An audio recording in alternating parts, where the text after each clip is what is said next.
Hey, welcome to Tabletop Skirmish Games and part 9 of our How to Play Population Z series. I'm Lee, and in this video I'll be taking you through all the rules for NPCs, and that'll include the NPC zombies and the intelligent NPCs. NPCs, or non-player characters, can be zombies, survivors, and animals, and any other character that is not controlled by the player. In this video, we're going to go through each NPC type and introduce the artificial intelligence systems. Each skirmish plan will include the NPCs that will be taking part, along with their NPC cards. NPCs use the AI charts and tactics, and the AI charts you'll find in the book are designed to give a simple set of decisions for each NPC type. NPCs will generally move towards a target, try to stay in cover as much as possible, and then attack when possible. Tactics and abilities help to add a bit of unpredictability and excitement to the game, and you'll find these on the NPC cards. We've kept the core rules really simple for a reason, because the complexity of the game comes from the NPCs and all of their tactics and abilities that you can find on their cards. This is what makes Population Z so unique and creates a great solo or co-op gaming experience. There are two main types of NPCs, intelligent and zombies. Intelligent NPCs are survivors placed to drive the narrative, and they will have certain functions in each skirmish. Treat them as survivors when using actions and movement unless their cards say otherwise. Activate intelligent NPCs in the survivor turn using their hunger rating to decide which NPC survivor to activate each time, working from the highest down to the lowest. Zombie NPCs act more like mindless swarms, less intelligent beings with no self-preservation. There are some rogue zombies though, so be on the lookout for those. If you include wild animals or other creatures, they'll generally activate in the zombie turn as well, and use the zombie NPC rules, but their cards will give you all the details. Each NPC card will show any abilities available to that NPC. The abilities will detail any bonuses, modifiers, and special actions they can carry out. Each NPC card will show any weapons that the NPC can attack with, and you follow the combat rules when making attacks unless their card says otherwise. There will be times when you'll have to intervene as a player, so we've included some general principles on page 53 of the main book. Let's have a look at the different types of zombies that we can play in the game. In general, zombies are focused on getting within range of our survivors and eating them. There are many different zombies, and we regularly release special ones on our website. There are three main zombie types. The first one is the zombie melee. We've also got the zombie ranged and the zombie objective, and each zombie type has its own AI chart that you can find on pages 55 and 56 of the main book. Some zombies will have a tactic assigned to them, and this tactic will give them a special ability, behaviour or goal to accomplish during their activation. Zombies activate during the zombie turn, and they have a hunger rating. The hunger rating tells you which zombie to activate first, from the highest to lowest. All the zombie types don't have full access to all the actions that a survivor can use, so unless otherwise stated on their card, zombies can only walk, attack, fall, and once they fall, roll 1d6, and on a 6 the head explodes and they're taken out. And the fourth and final action they can carry out is to simply stand up. It's also important to note that zombies cannot carry out any reactions. It's really important when playing with NPCs that you are prepared to improvise.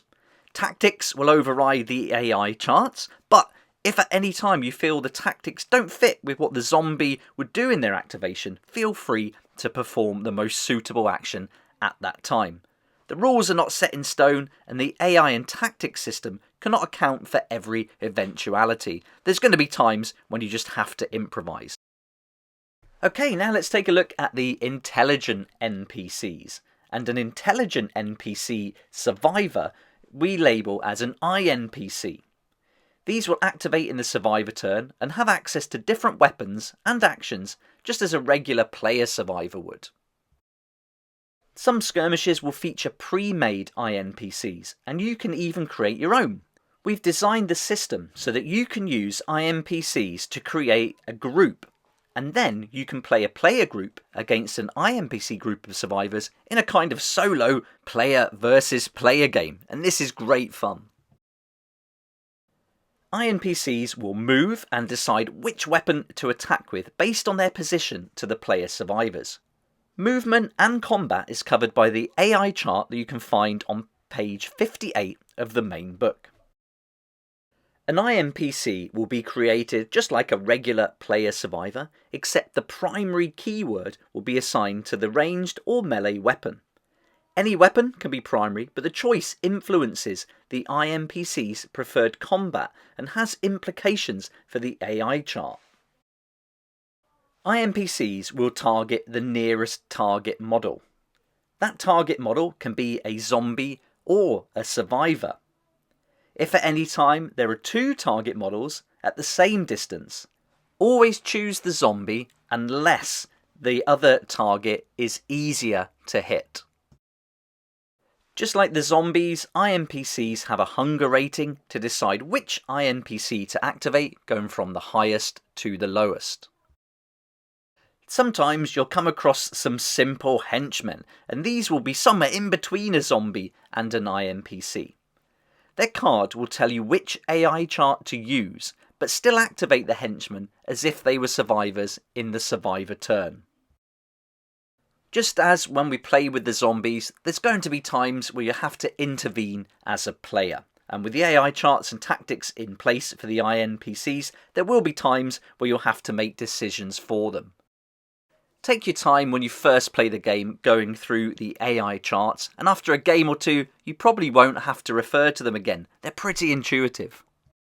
When you first try out a solo player versus player game, playing against an INPC group can create some situations where players have an advantage. To counter this, experiment by adding one or two extra INPC survivors or henchmen to the INPC group.